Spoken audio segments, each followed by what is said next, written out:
तो इस वीडियो में मैं हार्वेस्ट करने वाली हूँ मेरी लाइफ की पहली ककड़ी, जो कि बहुत हेल्दी और बहुत अच्छी थी। साथ में कुछ और चीज़ें मेरे गार्डन के हार्वेस्ट करूँगी और वीडियो के लास्ट में बताऊँगी कि कैसे मैंने फीमेल फ्लावर को रेडी किया ककड़ी बनने के लिए। तो चलिए हम वीडियो को स्टार्ट करते हैं। तो ये बेल वाली सब्जियां मैंने कई टाइम से इग्नोर किया था कि मैं इन्हें ना ग्रो करूं, क्योंकि मुझे लगता था मैं उन्हें हैंडल नहीं कर पाऊंगी।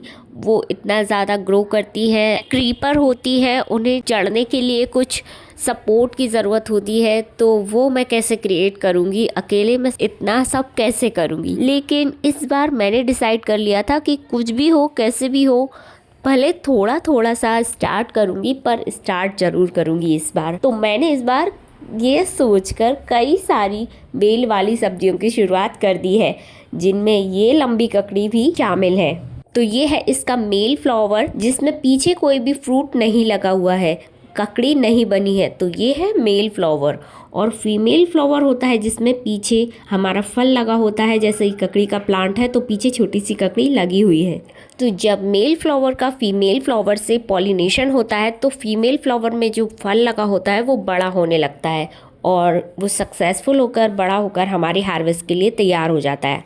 लेकिन अगर यहीं पॉलिनेशन नहीं होता है तो वो फीमेल फ्लावर ख़राब हो जाता है और गिर जाता है। इसलिए हमारी फसलों के लिए पॉलिनेटर्स इतने ज़्यादा ज़रूरी होते हैं, क्योंकि वो नेचुरली एक फूल से दूसरे फूल पर जाकर पॉलिनेशन को बहुत ईजिली कर देते हैं। हमारा काम बहुत आसान हो जाता है। लेकिन आजकल के केमिकल्स फर्टिलाइज़र के कारण ये सारे पॉलिनेटर्स उन प्लांट्स पर नहीं जाते हैं जिनमें केमिकल होते हैं, या फिर जाते हैं तो वो मर जाते हैं। लेकिन मैं मेरे गार्डन को पूरी तरह से ऑर्गेनिकली चलाती हूँ, कोई भी केमिकल का यूज़ नहीं करती हूँ। जो भी फर्टिलाइज़र या कंपोस्ट बनाती हूँ नेचुरल चीज़ों से ही बनाती हूँ, तो इसलिए मेरे गार्डन में कई तरह के पॉलिनेटर्स विजिट करते हैं। लेकिन फिर भी मैं फ्लावर से फ्रूट बनने के प्रोसेस को 100% इंश्योर करने के लिए हैंड पॉलिनेशन का भी यूज़ करती हूँ, जिससे फ्रूट बनना 100% इंश्योर हो जाता है। तो ये मैंने मेरे पूजा के फ्लावर्स और शमी भी हार्वेस्ट कर लिए हैं। साथ में अब मैं हार्वेस्ट करने वाली हूँ कुछ बेलपत्र। मेरे इस बेलपत्र के प्लांट पर इस टाइम पर बटरफ्लाई कैटरपिलर देकर गई है, तो कई सारे पत्ते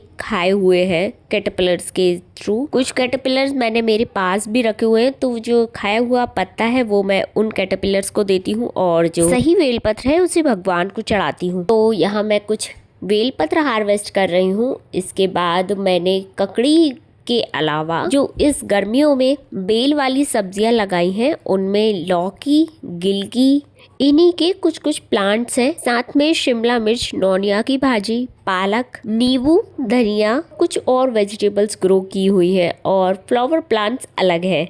तो ये मेरी ककड़ी और फ्लावर्स की हार्वेस्टिंग कंप्लीट हो गई है। मैं कई टाइम से गार्डनिंग कर रही हूँ, लेकिन जब भी मैं कोई नया प्लांट मेरी लिस्ट में शामिल करती हूँ, उसे ग्रो करती हूँ, तो उसका जो पहला फ्रूट आता है उसके हार्वेस्टिंग करने का एक अलग ही मज़ा होता है।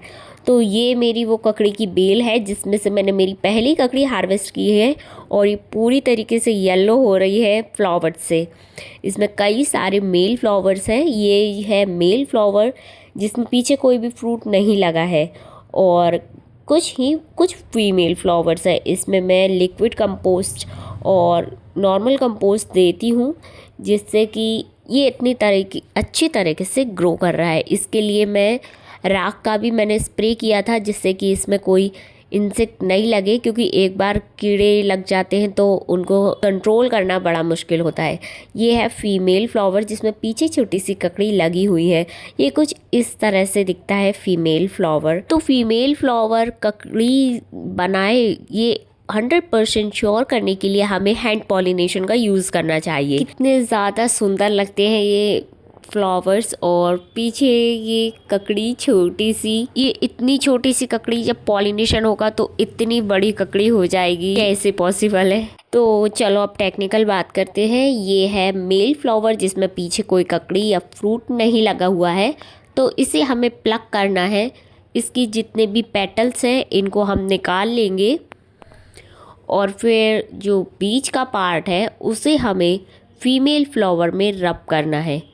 फीमेल फ्लावर का जो बीच का पार्ट होता है उसमें हमें इसके बीच के पार्ट को रब करना होता है, जिससे कि मेल फ्लावर के पॉलन्स फीमेल फ्लावर में लग जाते हैं और पॉलिनेशन हो जाता है। कई सारे मेल फ्लावर्स को भी हम ट्राई कर सकते हैं एक ही फीमेल फ्लावर पर, और हमें कुछ इस तरह से रब करना है। इस पॉलिनेशन के 1 से 2 दिन बाद आपको रिजल्ट दिखने लगेंगे।